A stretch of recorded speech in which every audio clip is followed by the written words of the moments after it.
एक बड़का टॉपर है, वो बोला कि नहीं हम एक्स का वैल्यू -1 रखेंगे।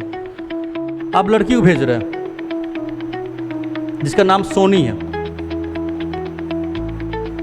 वो क्या कॉमन सॉल्यूशन जब भी होगा, मतलब कॉमन सॉल्यूशन क्या, तुम्हारे बगल वाला का, उसके बगल वाले का, सबका वैल्यू एक्स का सेम आना चाहिए। नमस्ते बच्चों, आज आपसे एक सवाल है। सवाल ये है कि एक पेन और पेंसिल का कंबाइंड कॉस्ट 30 रुपया है और पेन पेंसिल से 6 रुपया महंगा है, तो पेन और पेंसिल का अलग अलग दाम क्या होगा, अलग अलग कॉस्ट क्या होगा, आपको ये बताना है। जवाब है शायद नहीं भी होगा या शायद होगा भी। तो कैसे होगा, इसी कैसे का जवाब हम लोग chapter 3 pair of linear equation in 2 variables में ढूंढने वाले हैं। वेलकम टू अड्डा 24/7 बोर्ड पाठशाला। बच्चों, आज हम लोग chapter 3 pair of linear equation in 2 variables का एक रैपिड रिवीजन करने वाले हैं। अगर आप एवरेज स्टूडेंट हो या वीक हो, आपको चैप्टर नहीं बुझा रहा है, तो पेन और नोटबुक निकाल के बैठिए। हम आपसे प्रॉमिस कर रहे हैं कि ये क्लास खत्म होने के बाद आपको ये चैप्टर्स में कॉन्सेप्ट पूरा अच्छे से समझ में आने वाला है और ये इसका सारा क्वेश्चन आपसे बनने वाला है। तो चलिए इस चैप्टर को स्टार्ट करने से पहले हम आपका एकदम बेसिक क्लास 8 में लेके जाते हैं। क्लास 8 में जब गए थे आप लोग, तो वहां पे एक लीनियर इक्वेशंस था। तो सर ये लीनियर होता क्या है? सबसे बड़ा सवाल, सर लीनियर किसको बोलते हैं? यानी वैसा पॉलिनोमियल जिसका डिग्री क्या हो, सर जिसका डिग्री मेरा क्या हो, तो 1 हो। यानी इसमें जो भी होगा सबका डिग्री कितना होगा, मेरा 1 होगा। और वो डिग्री किस पे होगा? वेरिएबल्स पे होगा। यानी मतलब क्या, उस पे पावर, अगर पावर 1 है तो उसका डिग्री क्या होगा, 1 है, पावर 1 तो डिग्री 1, और उसको क्या बोलेंगे हम लोग, उसको बोलेंगे लीनियर।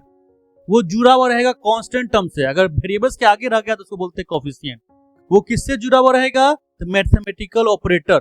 ये मैथमेटिकल ऑपरेटर क्या है मेरा, तो प्लस माइनस इनटू डिवाइड। अब जैसे ये दोनों कंबाइन होके होगा तो इसको बोलेंगे एक्सप्रेशन। मतलब क्या सर, एक एग्जांपल देखते हैं, 2x - 5, ये मेरा क्या हो गया, एक्सप्रेशन हो गया, अलजेब्रिक एक्सप्रेशन हो गया। अब जैसे इसी अलजेब्रिक एक्सप्रेशंस पे हम लोग इक्वल का साइन लगा देंगे, इक्वल का साइन लगा दिए तो ये मेरा क्या हो गया, इक्वेशन बन गया। इक्वेशन जब भी रहेगा तो किसका साइन रहेगा, इक्वल का साइन रहेगा। और चलो यहाँ पे हम 3 दे देते हैं, ये मेरा कंप्लीट अलजेब्रिक इक्वेशन बन गया।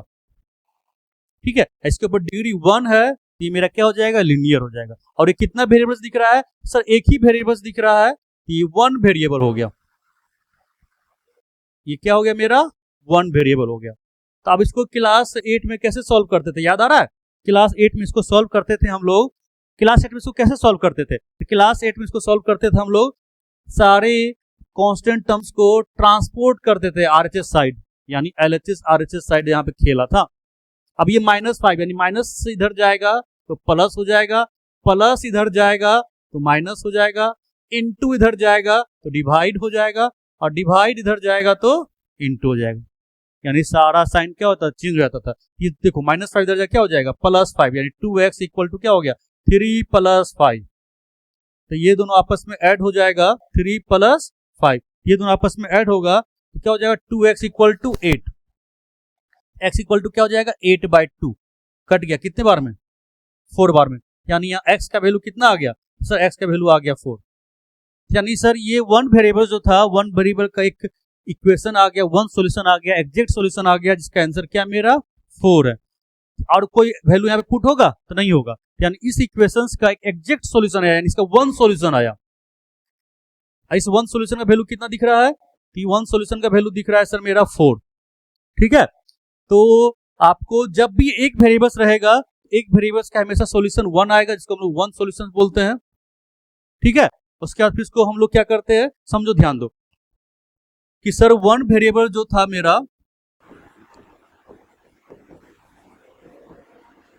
उसका जो सॉल्यूशन आया, कितना सॉल्यूशन आया, एक ही सॉल्यूशन आया। लेकिन जैसे हम क्लास 9th में गए थे तो वेरिएबल्स 2 हो गया था, याद आ रहा है? मतलब क्या, क्लास 9th में तो सर ये जो लीनियर इक्वेशंस था वो 1 वेरिएबल्स, यहाँ पे कितना वेरिएबल्स आ गया था, 2 वेरिएबल्स आ गया था। मतलब क्या, तो सर x भी आ गया था और y भी आ गया था, दोनों मैथमेटिकल ऑपरेटर जुड़ा हुआ, ये 5 हो गया। 2 वेरिएबल्स दिख रहा है। जब इसका आप सॉल्यूशन निकाल रहे थे तो चलो तुम इसका सॉल्यूशन निकालो, तुम्हारा x का वैल्यू आ जाएगा कितना, तो सर इसका हम जब सॉल्यूशन निकाले तब तुम्हारा x का वैल्यू 2 आया तो y का वैल्यू 3 आ जाएगा। 2 + 3 कितना होता है, 5 होता है। तुम्हारे बगल वाला दोस्त निकाला, उसका x का वैल्यू 1 आया तो उसका y का वैल्यू 4 हो जाएगा, तो 5 आ जाएगा। एक बड़का टॉपर है, वो बोला कि नहीं हम x का वैल्यू -1 रखेंगे। अब वो x का वैल्यू जब -1 रखेगा तो y का वैल्यू उसका क्या आ जाएगा, 6 आ जाएगा, तब दोनों आपस में माइनस प्लस होकर क्या हो जाएगा सर, 5 हो जाएगा। यानी देखो तो ये जो मेरा इक्वेशंस दिख रहा था दो वेरिएबल्स का, इसका कितना सॉल्यूशंस है, इस तरह से आगे बढ़ते चला जाएगा, यानी कितना सॉल्यूशन हो जाएगा इसका, इनफिनाइट सॉल्यूशन हो जाएगा। ठीक है, तो सर 1 वेरिएबल्स था तो 1 सॉल्यूशंस, 2 वेरिएबल्स आ गया तो कितना सॉल्यूशंस, इनफिनाइट सॉल्यूशन। इसका स्टैंडर्ड फॉर्म क्या था, इसका स्टैंडर्ड फॉर्म क्या लिखते थे, याद आ रहा है क्लास 9th में? इसका स्टैंडर्ड फॉर्म मेरा क्या था, इसका स्टैंडर्ड फॉर्म था ax plus by plus c equal to 0।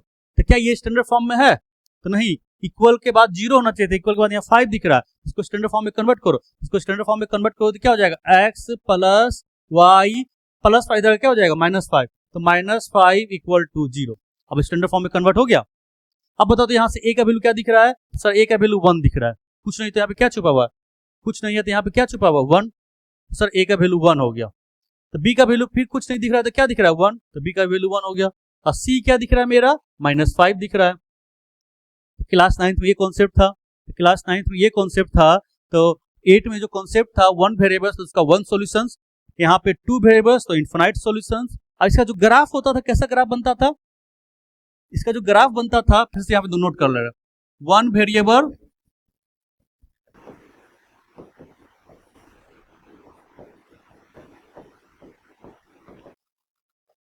2 variables, ठीक है।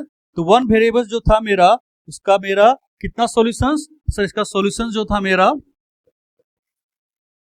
1 था, एग्जैक्ट वैल्यू था। इसका सॉल्यूशन कितना होगा,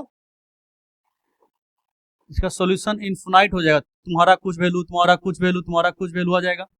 इसका स्टैंडर्ड फॉर्म क्या होगा, इसका standard form ax plus b equal to 0। ए क्या यहाँ पे, ए मेरा कोफिशिएंट है, किसका कोफिशिएंट है, तो x का कोफिशिएंट, x के आगे वाला जो वैल्यू दिख रहा है, ठीक है। b क्या है इसका सर, तो b मेरा कांस्टेंट टर्म्स है, ठीक है। इसका स्टैंडर्ड फॉर्म क्या होगा, इसका स्टैंडर्ड फॉर्म हो जाएगा ax plus by plus c, ठीक है। सर यहाँ what is a is the coefficient of x, what is b, तो b is the coefficient of y, यानी x के आगे वाला जो वैल्यू होगा a होगा, y के आगे वाला जो वैल्यू होगा b होगा, और c क्या है, तो c is the constant terms, ठीक है। अब दोनों का ग्राफ कैसा होगा, तो सर दोनों का ग्राफ जो होगा, अब ग्राफ देख लो, समझो तो ग्राफ क्या होगा। तो ग्राफ मेरा मान के चलो ये x एक्सिस है, ये y एक्सिस है, तो इसका जो ग्राफ होगा तो एक तो स्ट्रेट लाइन बनेगा, स्ट्रेट लाइन बनेगा जो x एक्सिस पे कट होगा कहीं पे, अगर x का 4 वैल्यू आया तो 4 पे कट हुआ, ठीक है। अब इसका जो ग्राफ बनेगा, इसका जो ग्राफ बनेगा देखो ध्यान दो, तो ये मेरा इस तरह से है, यहां भी स्ट्रेट लाइन ही बनेगा ग्राफ, यहां भी क्या होगा, स्ट्रेट लाइन ही बनेगा। x पे जो कट हुआ वो x का वैल्यू हो गया, यहां जो y पे कट हुआ किसका वैल्यू हो गया, y पे हो गया, ठीक है। लेकिन अगर कॉमन है तो मान लो चलो यहाँ पे कट हुआ, यहाँ पे और यहाँ पे किसका आगे वाला x का वैल्यू, आइए y का वैल्यू, या ये आंसर हो जाएगा इसका। तो सर लिनियर इक्वेशंस का जब भी ग्राफ बनेगा तो हमेशा क्या होगा, स्ट्रेट लाइन ग्राफ होगा। तो सर ये 1 वेरिएबल जो था यहाँ पे, इसका जो एग्जैक्ट सॉल्यूशन आ रहा था, एक सॉल्यूशन, इसका एग्जैक्ट सॉल्यूशन हो सकता है 2 वेरिएबल्स का। इसी 2 वेरिएबल्स को सॉल्व करने के लिए हम लोग क्या किए, क्लास 10th के कॉन्सेप्ट को समझे। क्लास 10th के कॉन्सेप्ट को मतलब यहाँ पे पेयर का जरूरत इसलिए आया कि मेरा जो सॉल्यूशन हुआ है दोनों का एक कॉमन सॉल्यूशन आ जाए, मतलब x plus y equal to अगर 10 है, ठीक है, तो ये x और ये y का एक कॉमन सॉल्यूशन ढूंढना है हमको। तो कॉमन सॉल्यूशन जब भी होगा, मतलब कॉमन सॉल्यूशन क्या, तुम्हारे बगल वाला का, उसके बगल वाले का, सबका वैल्यू x का सेम आना चाहिए। तो सिंगल रहेगा तो कभी नहीं होगा, हमको एक और इक्वेशन का जरूरत पड़ेगा, यानी x minus y equal to हम एक इक्वेशन और दे देंगे 2, ये पहला इक्वेशन हो गया, ये दूसरा इक्वेशन हो गया। तो अगर हम दो इक्वेशन दे देंगे तब इस दोनों का जो सॉल्यूशन के हेल्प से, मतलब दोनों के इक्वेशन के हेल्प से हम क्या कर सकते हैं, कॉमन सॉल्यूशन ढूंढ सकते हैं।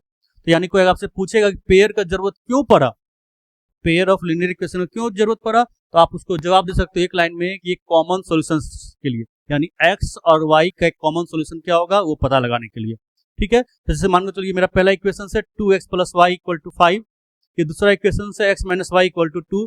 यहां से बताओ तो a1 का वैल्यू क्या दिख रहा है, तो सर a1 का वैल्यू क्या हो जाएगा, तो सर a1 का वैल्यू x के आगे वाला क्या होता है, a1 होता है पहला इक्वेशन, तो सर a1 मेरा हो जाएगा 2।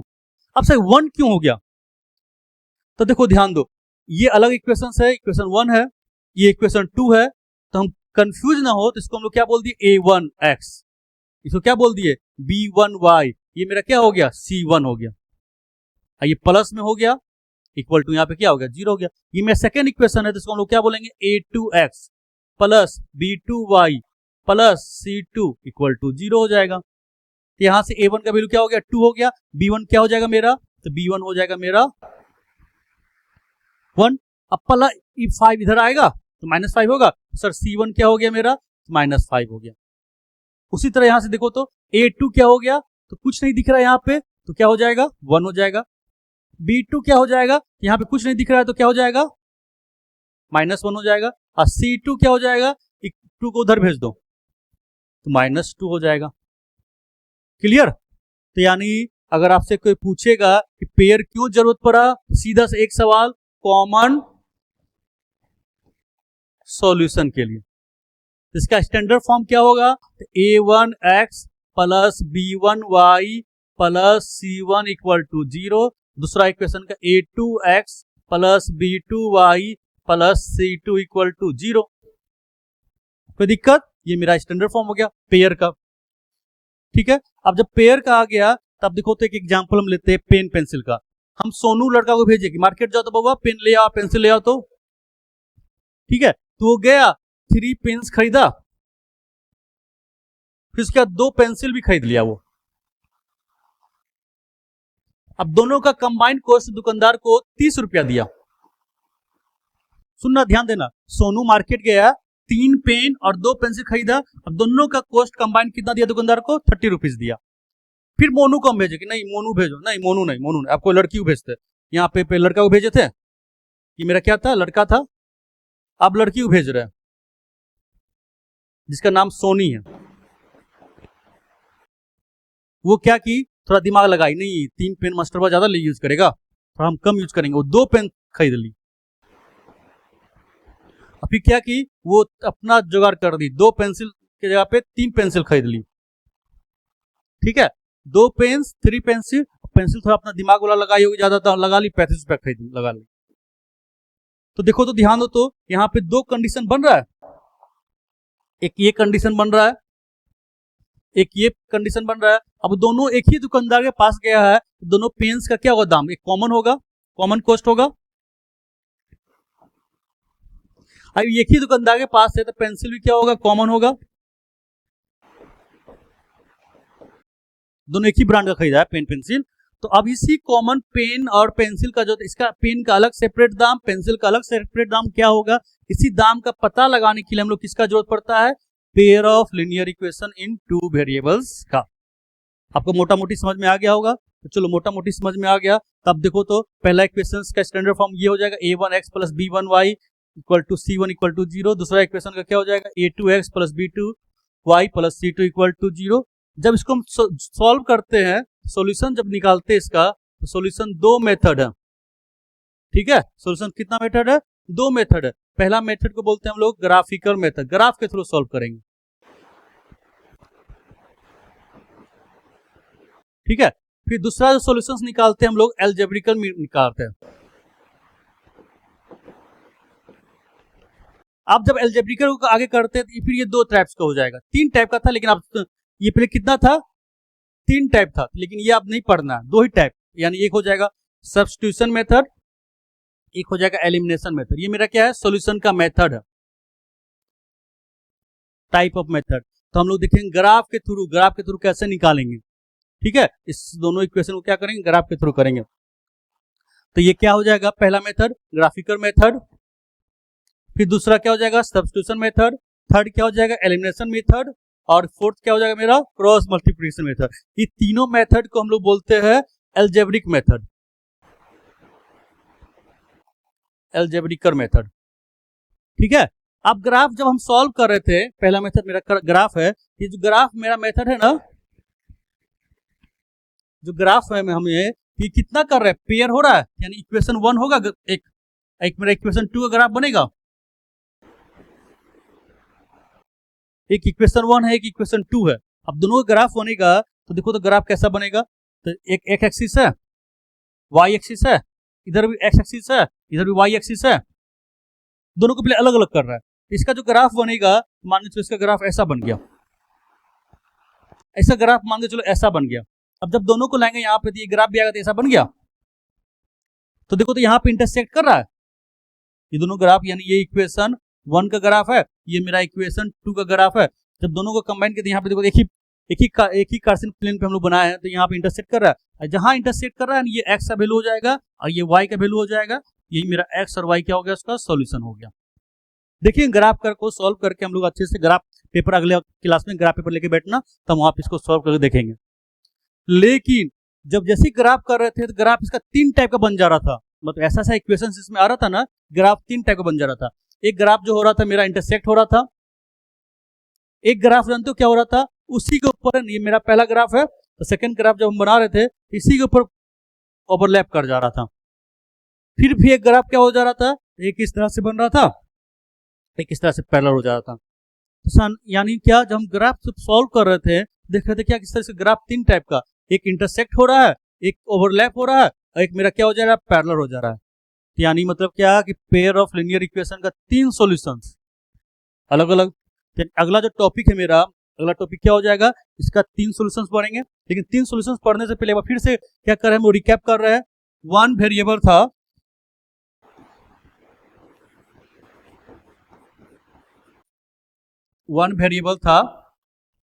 फिर उसके बाद 2 वेरिएबल था, फिर उसके बाद 2 वेरिएबल्स मेरा पेयर में आ गया, पेयर ऑफ 2 वेरिएबल्स था, यानी 3 टाइप्स का पढ़े। तो सर ये क्लास 8 में पढ़े थे, इसका सॉल्यूशन क्या हो जा रहा था, 1 सॉल्यूशन हो रहा था। ठीक है, 2 वेरिएबल्स था, इसका सॉल्यूशन कितना हो जा रहा था, इनफिनाइट हो रहा था। अब जब पेयर में आ गया तो इसका 3 गो सॉल्यूशन, एक का ग्राफ कैसा हो जा रहा था, एक का ग्राफ देखो, इसका भी ग्राफ स्ट्रेट लाइन, इसका एक ग्राफ स्ट्रेट लाइन, लेकिन इसका एक ग्राफ जब स्ट्रेट लाइन हो रहा था, पेयर था, यानी दो स्ट्रेट लाइन दिखेगा, इक्वेशन 1 का अलग स्ट्रेट लाइन और इक्वेशन 2 का अलग स्ट्रेट लाइन। इसका जो ग्राफ था पहला इस तरह से हो जा रहा था और दूसरा इस तरह से इंटरसेक्ट हो रहा था। फिर क्या हो जा रहा था, एक पहला है मेरा, तो दूसरा यहाँ पे क्या हो जा रहा था, इस पे ओवरलैप कर जा रहा था, और तीसरा क्या हो जा रहा था, पहला का ग्राफ ये, दूसरा का ये ग्राफ। ये 3 सॉल्यूशन का नाम क्या है, तो देखो 1 सॉल्यूशन जब इंटरसेक्ट करेगा तो ये 1 सॉल्यूशन,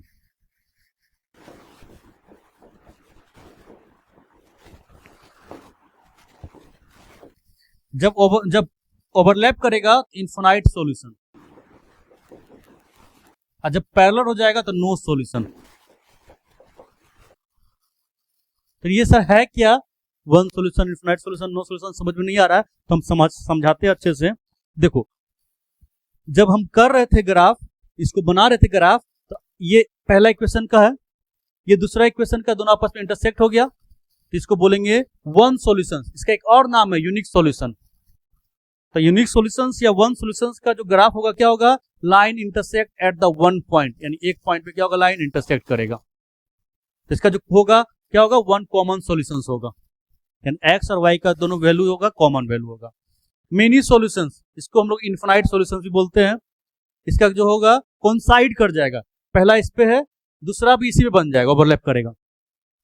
ठीक है, यानी अब ये मैंने इसको क्यों बोलते हैं, इसका इनफिनाइट क्यों होगा, आगे देखेंगे, आगे इक्वेशन एग्जांपल के थ्रू भी देखेंगे, तो बने रहना। फिर इसका नो सॉल्यूशंस, जिसका होगा पैरेलल लाइन, देखो तो पहला ये दूसरा पैरेलल है, यानी इसमें कोई सॉल्यूशन, यानी इसमें एक्स और वाई का वैल्यू निकलेगा ही नहीं। कितना सॉल्व करेंगे एक्स का वैल्यू नहीं निकल रहा है, तो क्यों नहीं निकलेगा, आगे देखेंगे। तो अब बताओ क्या हम बार बार ग्राफ बनाएंगे, हमेशा अगर हमको बोल देगा इक्वेशन लिख देगा, बोलेंगे बताओ कितना सॉल्यूशन, तो बैठ के ग्राफ बनाएंगे, तो ग्राफ बनाने में बहुत टाइम लग जाता है। आपके एग्जाम्स में 3 मार्क्स या 5 मार्क्स का पूछता है, अगर ग्राफ इजी है तो 3 मार्क्स, अगर ग्राफ हार्ड है तो 5 मार्क्स। बैठ के ग्राफ बना के हम सॉल्यूशंस निकालें तो पगलाइए जाएंगे। इसका एक ट्रिक है, वो ट्रिक क्या है, रेशियो मेथड। हम लोग उसके A1 A2 B1 B2 C1 C2 के रेशियो से ही पता लगा सकते हैं। अगर A1 A2 अब B1 B2 का रेशियो आपस में इक्वल नहीं है, उसका हमेशा 1 सॉल्यूशन होगा, हम रेशियो से पता लगा लेंगे। अगर A1 A2 B, देखो यहाँ दोनों आपस में इक्वल है ही नहीं, तो C1 C2 देखने की कोई जरूरत नहीं है। लेकिन sir A1 A2 B1 B2 और C1 2 तीनों अगर आपस में इक्वल है, तो वो सॉल्यूशन जो होगा मेनी सॉल्यूशन होगा। रट लो इसको, क्या कर लो, रट लो, समझ के समझो अच्छा से। आपका एमसीक्यू में पूछता है, एकदम एक क्वेश्चन रहेगा इसे, अभी लास्ट में है ना, हम 2026 का पीवाईक्यू क्वेश्चन देंगे प्रैक्टिस में, देखना ये आपके एमसीक्यू में क्वेश्चन पूछा गया इस पूरे ग्राफ से। उसका नो सॉल्यूशन जो होगा यानी पैरेलल बनेगा, तो A1 A2 B1 B2 आपस में तो इक्वल होगा, लेकिन C1 वाला जो लास्ट वो इक्वल नहीं होगा। ठीक है, वो आपस में इक्वल नहीं होने वाला। मतलब क्या सर, देखो ध्यान दो, तो हम एग्जांपल देखते हैं। 6x plus 5y equal to 10। ठीक, फिर इसके बाद हम लिख देंगे 3x plus 2y equal to 15। तो यहां पे मेरा जो दिख रहा है A1, सर यहाँ A1 का वैल्यू मेरा 6 है, A2 का वैल्यू मेरा 3 है, दोनों का आपस में रेशियो करो। फिर B1 का वैल्यू यहाँ पे सर मेरा 5 है, B2 का वैल्यू मेरा 2 है, दोनों को इक्वल रेशियो करो। तो ये देखो कट गया, कितने आ गया, कट गया कितने बार में, 2 बार में, तो 2/1, ये मेरा 5/2। क्या दोनों आपस में इक्वल है, तो नॉट इक्वल, दोनों आपस में इक्वल नहीं है। यानी इसका जो सॉल्यूशन होगा, कैसा सॉल्यूशन होगा, इसका सॉल्यूशन जो होगा सर मेरा 1 सॉल्यूशन होगा, जिसको हम लोग बोलते हैं यूनिक सॉल्यूशंस भी। मतलब क्या, x और y का जो वैल्यू आएगा दोनों का कॉमन वैल्यू होगा। ठीक है, उसका एक और एग्जांपल लेते हैं हम लोग। 6x plus 5y equal to 10 और 12x plus 10y equal to 20। ठीक है, इसको सॉल्व करते हैं। तो यहां पे सर A1 का वैल्यू और A2 का वैल्यू क्या होगा, चेक करो तो सर यहाँ A1 वैल्यू ये है, तो ये हो जाएगा सर 6, और A2 मेरा 12 दिख रहा है, तो 6/12। B1 का वैल्यू और B2 का वैल्यू चेक करो तो सर B1 का वैल्यू यहाँ पे 5 दिख रहा है, और B2 का वैल्यू मेरा 10 दिख रहा है। तो यहाँ पे सर 6 1 जा 6 2 जा 5 1 जा 5 2 जा 10, यानी 1/2 इक्वल टू 1/2 आया। तो सर A1/A2 B1/B2 अगर आपस में इक्वल है, तो हम C1/C2 को भी क्या करेंगे, चेक करेंगे। यहाँ पे इक्वल नहीं था, नॉट इक्वल, तो C1/C2 क्या किया, चेक नहीं किया। अब C1/C2 चेक करो, तो सर C1/C2, तो C1 देखो ये 10 है, प्लस 10 क्या हो जाएगा, -10 होगा, तो C1 का वैल्यू क्या हो गया, -10। ये -20 है, +20 इधर क्या हो जाएगा, -20, तो C2 का वैल्यू हो जाएगा -20। डायरेक्ट इधर वाला वैल्यू को मत लिखना C1 C2, फिर इसको इधर पर क्या करेंगे, ट्रांसपोर्ट करेंगे। प्लस में रहेगा तो माइनस हो जाएगा, माइनस रहेगा तो प्लस हो जाएगा। तब देखो तो सर दोनों माइनस माइनस कट गया, 1 0 1 0 कट गया, तो क्या आया C1 और C2 का वैल्यू, तो 1/2 आया। तो सर A1/A2 B1/B2 C1/C2 तीनों अगर आपस में इक्वल हो जाएगा, तो ये हो जाएगा मेनी सॉल्यूशन। एक नाम है इसका मेनी सॉल्यूशन, ढेर सारा सॉल्यूशन होगा, या एक हम बोलते हैं इसको इन्फिनाइट सॉल्यूशन। ठीक है, तो अभी इन्फिनाइट क्यों आया, तो याद करो हम लोग क्लास 9 तो पढ़े थे, पेयर नहीं हो गए, जब 2 वेरिएबल्स था तो वहां पे क्या होता है, इन्फिनाइट सॉल्यूशन हो रहा था। तो यहाँ पे देखो तो ये दोनों को देखोगे अच्छे से, इक्वेशन 1 और 2 को, इक्वेशन 2 जो है इसमें से अगर तुम 2 कॉमन ले लोगे, क्या कॉमन लोगे, तो 2 यहां से अगर कॉमन लोगे बाहर, तो ये मेरा क्या बन जाएगा, यही बन जाएगा। देखो तो 2 कॉमन लिए 6s बचा, 10 में से 2 बाहर चले गया 5 बचा, 20 में 2 बच गया तो क्या हो गया, 10 हो गया। देखने में अलग अलग इक्वेशन है, लेकिन टेक्निकली दोनों क्या है, सेम ही, एक ही है। तब जब एक ही इक्वेशन होगा तो उसका सॉल्यूशन कैसा होगा, इन्फिनाइट होने वाला है। तो इन्फिनाइट सॉल्यूशन जब एक ही इक्वेशन रहता है तो हमेशा इन्फिनाइट। यहाँ देखने से ये इक्वेशन 1 और इक्वेशन 2 लग रहा है देखने में, लेकिन ये इसी का क्या इक्विवेलेंट फॉर्म है। ठीक है, जब किसी इक्वेशन का इक्विवेलेंट फॉर्म दिखता है उसका रेशियो में आपस में क्या होगा, सब इक्वल होगा, और सब रेशियो जब आपस में इक्वल होगा तो उसको क्या बोलेंगे, इनफिनाइट सॉल्यूशन बोलेंगे। ऐसा ग्राफ कैसा होगा, कोइंसाइड करेगा। ठीक है, अब आते हैं नो सॉल्यूशन का है ना, हम लोग देखते हैं नो सॉल्यूशंस का हम लोग एक एग्जांपल देखते हैं। 6x plus 5y equal to हम ले लेते हैं यहाँ पे 10, ये पहला इक्वेशन है। फिर दूसरा इक्वेशन ले लेते हैं 12x plus 10y equal to हम ले लेते हैं 8।